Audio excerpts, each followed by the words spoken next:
Channel. ഇത് കണ്ടാൽ വിചാരിക്കും ഞാനൊരു മോട്ടിവേഷണൽ സ്പീക്കർ ആണ്. എന്നാൽ നിങ്ങൾക്കത് തെറ്റി. ഞാനൊരു മോട്ടിവേഷണൽ സ്പീക്കർ അല്ല. നിങ്ങളുടെ ചെവിയിൽ രോമാഞ്ചം കൊള്ളിക്കാൻ ഇന്നത്തെ യൂട്യൂബിലെ സകലമായ ഗോസിപ്സ് നിങ്ങളോട് ഷെയർ ചെയ്യാൻ വേണ്ടി മാത്രമാണ് ഞാൻ വന്നിരിക്കുന്നത്.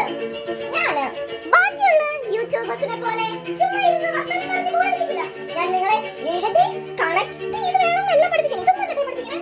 അപ്പോൾ ഞാൻ നിങ്ങൾക്ക് എക്സ്പ്ലെയിൻ ചെയ്ത് തരാൻ പോകുന്നത് ഇന്നത്തെ സോഷ്യൽ മീഡിയയിൽ പല യൂട്യൂബേഴ്സിന്റെ വീഡിയോയിൽ നിന്ന് റെഫറൻസ് ആയി കളക്ട് ചെയ്ത് കൊണ്ടുവന്ന് നിങ്ങൾക്ക് ഒരു മിനിറ്റ് ഞാൻ എന്തൊക്കെ സംഭവിച്ചു എന്ന് പറഞ്ഞുതരും. ഓക്കെ?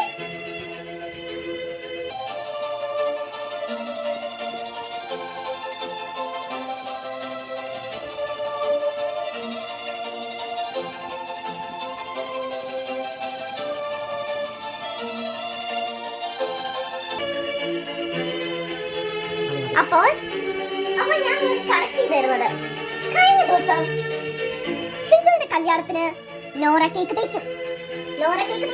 അപ്പോൾ എന്ത് സംഭവിച്ചു? അപ്പോഴൊന്നും സംഭവിച്ചില്ല. പക്ഷേ അടുത്ത ദിവസം ദിയ കൃഷ്ണ ഒരു ഇൻസ്റ്റാഗ്രാം പോസ്റ്റിൽ വന്നു, ഇതെങ്ങാനും എന്റെ ഹസ്ബൻഡ് ഞാൻ ചെയ്തെങ്കിൽ അടുത്ത ദിവസത്തേക്ക് ഒരു പ്രഭാതമേ അവൾ കാണില്ല എന്നാണെന്ന് പറഞ്ഞത്. അപ്പോൾ എന്ത് സംഭവിച്ചു? ഇവർക്ക് കണ്ടന്റായി. അതൊക്കെ നമ്മുടെ സീക്രട്ട് ഏജന്റ് നോറയ്ക്കും നമ്മുടെ സിജോ ടോക്സിനും വലിയ കണ്ടന്റായി.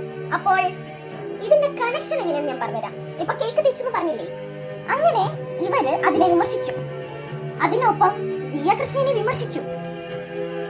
അപ്പോൾ ഞാന് ഇവിടെ സീക്രട്ട് ഏജന്റ് ഇവരുടെ വെഡിങ് നൈറ്റില് ഉമ്മ കൊടുത്തപ്പോൾ എന്ത് പറ്റി?